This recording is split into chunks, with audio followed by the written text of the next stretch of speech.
Olá, bom dia para todas e para todos.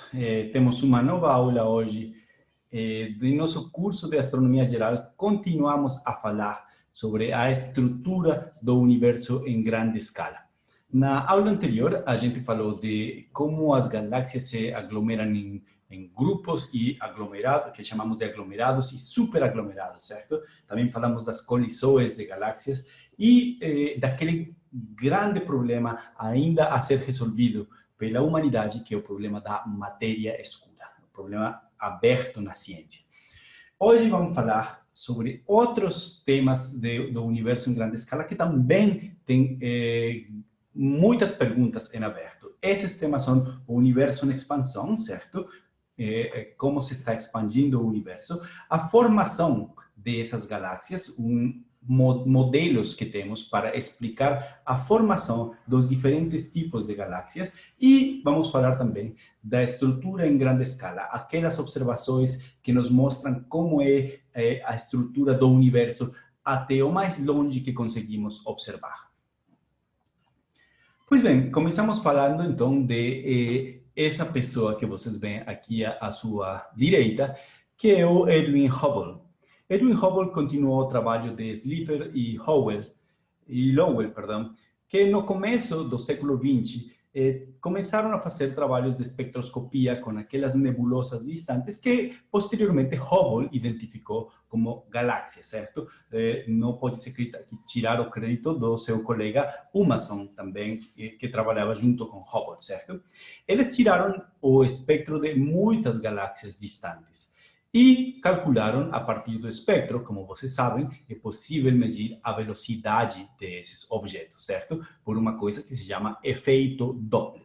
Então, eles mediram o deslocamento Doppler, que é delta lambda sobre lambda, certo? Delta lambda é a variação do comprimento de onda com respeito ao comprimento de onda típico de uma linha de emissão ou de absorção. E isso é B sobre C, onde C é a velocidade da luz, como vocês já sabem.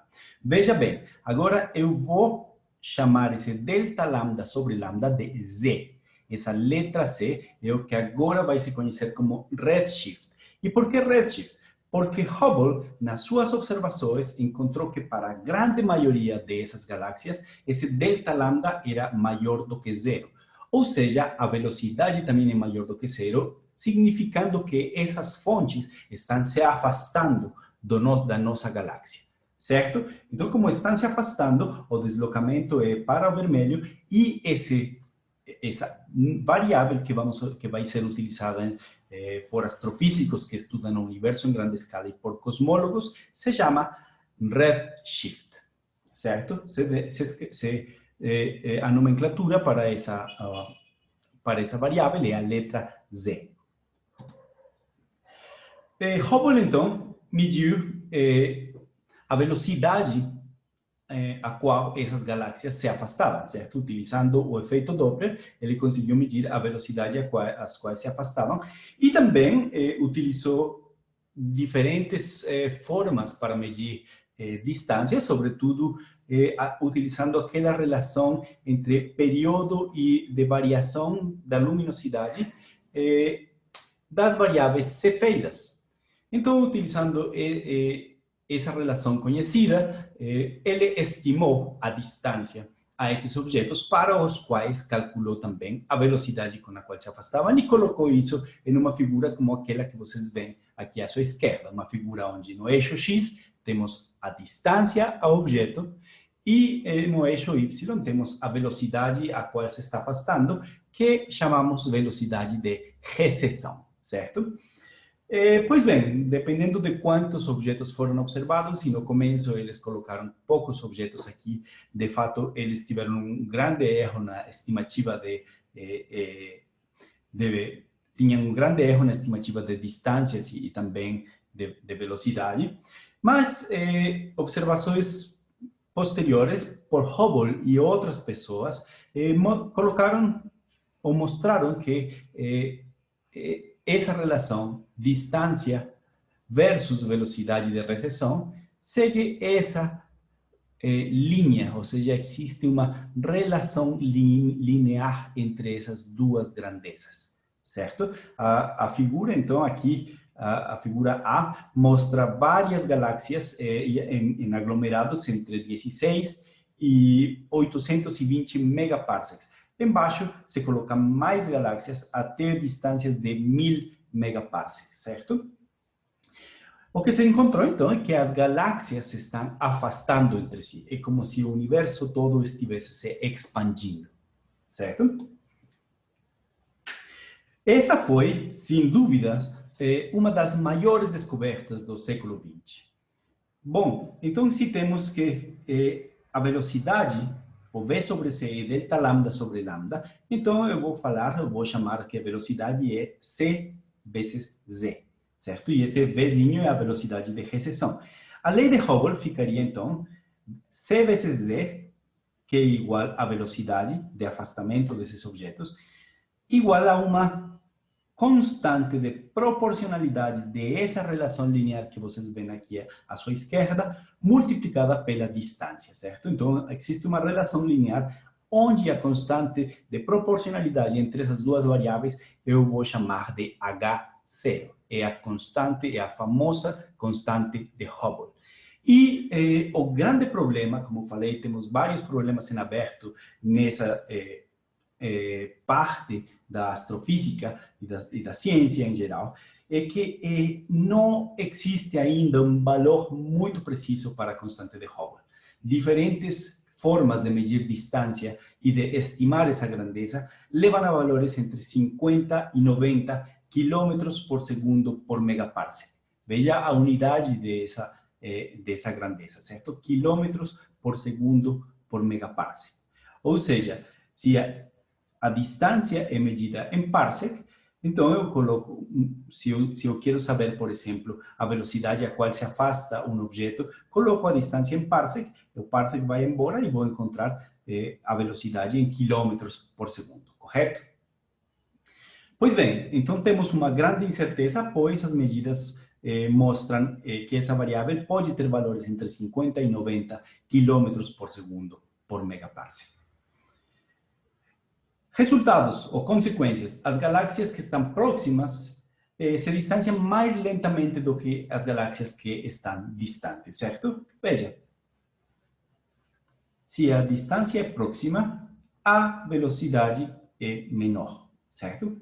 Esse movimento é comum a todo o universo, ou seja, que galáxias que estão próximas entre si também se afastam entre elas a uma velocidade baixa. Agora, galáxias distantes entre si se afastam com grandes velocidades, né? Em geral, as galáxias estão, então, sempre se afastando umas das outras. Note, no entanto, que as galáxias do grupo local e outras galáxias na vizinhança, lembre-se do que falamos na vez passada de Laniakia, essas galáxias que se encontram no que se chama o superaglomerado local, essas galáxias têm velocidades de afastamento peculiares que não estão se afastando seguindo a lei de Hubble. Por quê? Porque existe um grande atrator que mantém coeso esse sistema local, certo? Então, teríamos que ir a distâncias maiores para encontrar ou para conseguir medir essas velocidades de afastamento seguindo a lei de Hubble. Não quero dizer que a lei de Hubble não se aplica, sino que tem que ser feito o que o Brent Tully fez com essas galáxias locais, certo? Subtrair da velocidade própria desses objetos a velocidade cosmológica dada pela lei de Hubble. Pois bem, então se assumimos, por exemplo, que a constante de Hubble vale 75 km por segundo por megaparsec, então uma galáxia a 1 megaparsec estaria se afastando da Via Láctea a uma velocidade de 75 km por segundo. Já galáxias a 2 megaparsecs estariam se afastando a velocidade de 150 km por segundo. E uma galáxia a 100 megaparsecs estaria se afastando a uma velocidade de 7.500 km por segundo, certo? Isso já nos permite utilizar essa lei de Hubble como uma nova estimativa de distância, certo? O problema dessa estimativa de distâncias é que o valor da constante de Hubble é muito impreciso. Quais são os métodos utilizados para determinar distâncias usados na lei de Hubble? Já falamos da relação entre o período e luminosidade das variáveis cefeidas, certo? Também é possível medir distâncias utilizando as supernovas de tipo 1A. Por quê? Porque cada uma dessas explosões, como o processo físico que gera a explosão é o mesmo, basicamente todas elas emitem uma certa quantidade de energia. Então, a luminosidade de uma explosão de supernova de tipo 1A é aproximadamente a mesma para todas elas. Sabendo essa magnitude, essa luminosidade dessas supernovas, é possível, então, calcular a magnitude absoluta desses objetos, certo?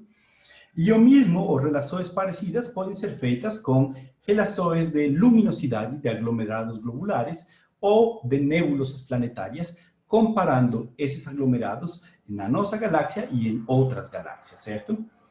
Existe também uma outra relação que é muito importante para determinar distâncias. Esperemos que passe o avião. Que é a conhecida relação de Tully-Fisher. E esse Tully é o mesmo de Laniakea. Eles encontraram que existe uma relação entre a largura da linha de 21 centímetros e a magnitude absoluta das galáxias. Lembre-se, a linha de 21 centímetros é uma linha no espectro eletromagnético, nos comprimentos de onda de rádio, e é emitida pelos spins do átomo de hidrogênio, certo? Vocês lembram disso? Pois bem, se são observadas galáxias distantes e se observa a linha de 21 centímetros, o Tully e o Fisher encontraram que existe uma relação entre a magnitude absoluta, ou então a luminosidade desse objeto, com a largura dessa linha, certo? Por que isso acontece? Quando se observa uma galáxia distante, não é possível definir muito bem os dois extremos dessa galáxia. E lembrem-se, se vocês enxergam o extremo que se está afastando, vocês iriam encontrar redshift, certo? Se vocês enxergam com precisão o extremo que se está aproximando, vocês enxergariam um blue shift. No entanto, para uma galáxia que não é muito bem definida, o redshift e o blueshift se combinam e vocês iriam ter simplesmente uma linha espectral com uma largura muito grande. E as observações do Tully e o Fisher levaram a uma coisa como o que vocês veem nessa figura aqui à sua esquerda. Essa largura da linha vai ser uma medida da rotação dessa galáxia, certo? Então, galáxias que têm uma rotação menor, elas têm uma luminosidade menor. E à medida que a rotação aumenta, a luminosidade vai aumentando. Então, estabeleceram uma relação entre a largura da linha de 21 centímetros e a luminosidade. Pois bem, com esses métodos que eu mostrei para vocês, supernovas, esses métodos todos aqui, aglomerados globulares e nebulosas planetárias, assim como a relação de Tully-Fisher, é possível determinar magnitudes absolutas, luminosidades, que são características intrínsecas desses objetos, certo? Conhecendo a magnitude absoluta e observando o objeto para determinar seu brilho aparente, ou seja, determinando a magnitude aparente, é possível estimar a distância utilizando a equação que vocês veem aqui, que já é bem conhecida para vocês e que se conhece como módulo da distância. Pois bem, todos esses métodos são utilizados para calcular ou para estimar a lei de Hubble, para trazer mais informações para a lei de Hubble. Essa figurinha a gente já tinha mostrado, só que os métodos que a gente tinha estudado chegavam até a paralaxe espectroscópica e depois falamos das estrelas variáveis, as variáveis cefeidas, certo? A relação entre a luminosidade e o período de variação desses objetos. Agora temos também a relação de Tully-Fisher, que é eficiente para calcular a distância entre 25 megaparsecs e 200 megaparsecs, e temos para distâncias acima de 200 megaparsecs até 1 gigaparsec, as supernovas de tipo 1A, que, como falei, elas todas essas explosões têm basicamente uma mesma magnitude absoluta. Agora pode-se estimar, através da medição, a magnitude aparente e assim determinar a distância. Pois bem, essas informações sobre a expansão do universo ainda têm seus problemas, como falamos, certo? Sobretudo porque essa constante de Hubble não é muito bem definida. Ainda vamos falar um pouco mais sobre isso quando falemos de cosmologia no capítulo seguinte, na próxima semana. Por agora, vamos falar de algum modelo que permita explicar a evolução das galáxias, certo? Falamos na aula passada e também nas nossas discussões, temos falado que esse é um processo parecido ao processo de formação estelar, certo? No entanto, há coisas que fazem que a formação de galáxias seja mais difícil de explicar. E, sobretudo, é que os processos iniciais não são tão bem conhecidos. O processo de formação estelar, a gente enxerga na proximidade as nuvens de gás e poeira e basicamente está enxergando os berçários de formação de estrelas, certo? Enxergar os berçários de formação de galáxias é simplesmente muito, muito difícil, pois isso aconteceu há muito tempo, certo? A dificuldade, então, existe tanto na observação quanto na interpretação do que se está observando. A teoria mais aceita é que as galáxias que se observam hoje em dia são o resultado de colisão e fusão entre galáxias, certo?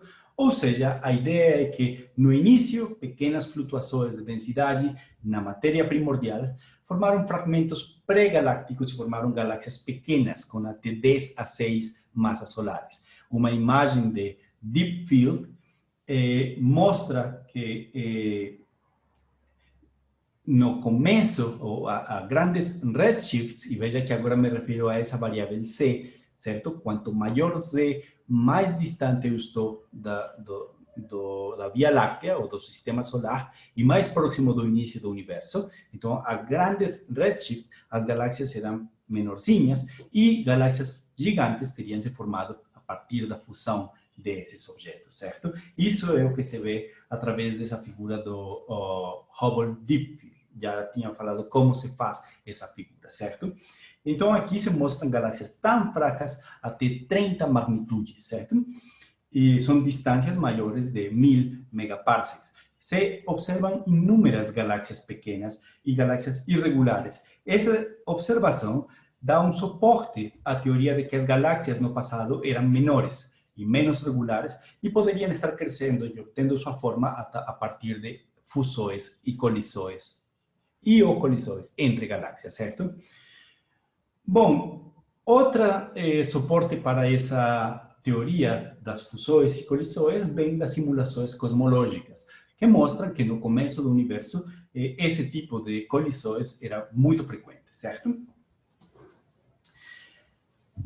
Pois bem, se as galáxias se formaram por fusões de galáxias menores, como explicar a existência de diferentes tipos de galáxias observados hoje em dia? Aqueles tipos de galáxias que foram catalogados pelo Hubble.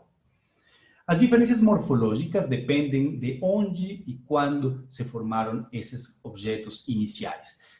Isso é basicamente uma explicação, uma possível explicação, certo? Então, o que nos queda por a teoria que podemos utilizar para explicar essas diferenças morfológicas é que galáxias se formaram em diferentes lugares.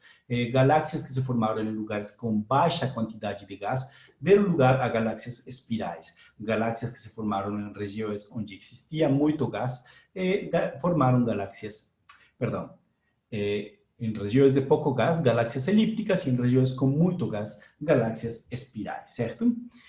E uma observação que dá suporte para essa teoria é que, como vimos, os aglomerados ricos em galáxias têm pouquíssimo número de galáxias espirais, certo? Menos do 15%, e tem muitas mais galáxias elípticas. Então, as colisões entre galáxias espirais podem destruir os discos, podem ejetar o gás e deixar simplesmente um centro galáctico com forma elíptica, certo? Para o universo mais distante, para altos redshifts, a quantidade de galáxias espirais é muito maior do que para aglomerados que estão mais próximos da gente. E isso, então, dá um suporte a essa teoria de que as galáxias elípticas enxergadas hoje em dia são o resultado de fusão de galáxias espirais, talvez. São teorias que devem ser confirmadas. Essas são imagens de colisões de galáxias. Aqui à esquerda embaixo é uma imagem muito bonita de uma simulação que representa muito bem a observação, o que reproduz muito bem a observação. A última coisa que vamos falar nesse capítulo é da estrutura em grande escala do universo. De que se trata? Se trata de fazer um mapa, nesse caso um mapa bidimensional, mas de fato esses mapas são tridimensionais, que mostrem ou que coloquem a posição de estruturas galácticas distantes, certo? Então, no centro desse mapa está a Via Láctea, e à medida que nos afastamos, as galáxias vão sendo colocadas onde elas são observadas, certo? Esse mapa, que foi desenvolvido no começo do século XX, pelo CFA, perdão, do século XXI, no ano 2003, me parece que se tem a primeira versão desse mapa, pelo Survey CFA-2, desenvolvido pela Universidade de Harvard, certo? CFA significa Center for Astrophysics, e é o Centro de Astrofísica da Universidade de Harvard. Ele mostra, então, essa estrutura do universo que eu falei, é uma estrutura filamentar com aqueles espaços vazios que se chamam de voids. Certo? Então, para esse primeiro mapa, se considerou unicamente 200 megaparsecs. Tem aproximadamente um pouco mais de 1000 galáxias dentro dessa imagem. O Sloan Digital Sky Survey ele tem muito mais galáxias, tem milhares de galáxias observadas, e ele mostra uma distribuição muito parecida, certo? Uma distribuição que não é randômica, as galáxias não estão organizadas randomicamente no universo observável, sino que se organizam em filamentos, como vocês veem aqui, ou filamentos menores unindo esses filamentos maiores, e esses voids no meio desses filamentos. Então, uma proposta teórica é que o universo está formado por bolhas, certo? As galáxias se acomodariam na superfície dessas bolhas, e no local onde existe interação entre bolhas, ou voids, seria o local onde se observam os superaglomerados de galáxias, certo? A estrutura mais grande observada nesse survey de galáxias é essa estrutura aqui, que é o que se chama de Grande Muralha. Tem um tamanho de 70 megaparsecs nessa direção e 200 megaparsecs nessa direção. Veja, então, aqui a distância, compare com essa figura, está medida em megaparsecs. Agora, a distância está sendo medida em redshift, Z. Então, uma das perguntas do seu teste dessa semana vai ser estimar a distância que um redshift de 0,14 corresponde, certo? A quantos megaparsecs esse redshift corresponde.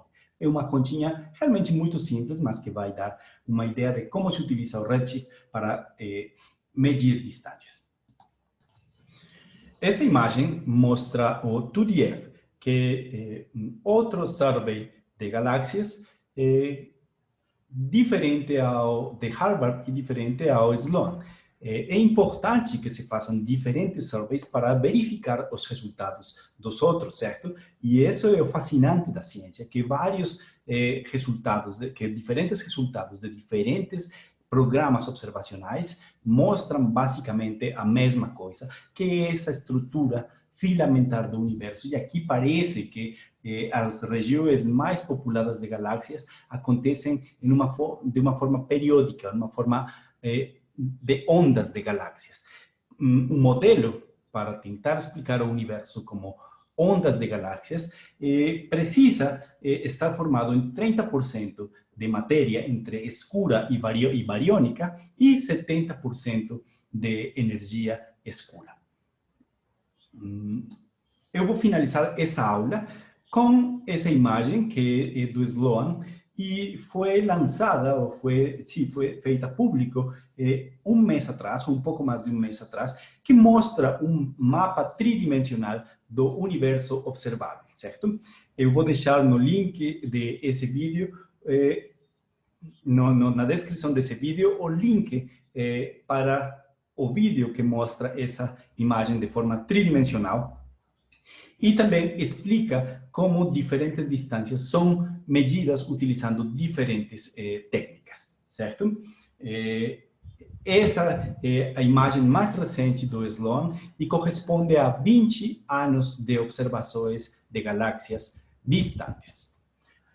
Na próxima aula, que será na próxima semana, vamos falar sobre cosmologia, ainda mais grande escala, nos aproximando ao começo do universo. Então, nos vemos na próxima semana. Até já!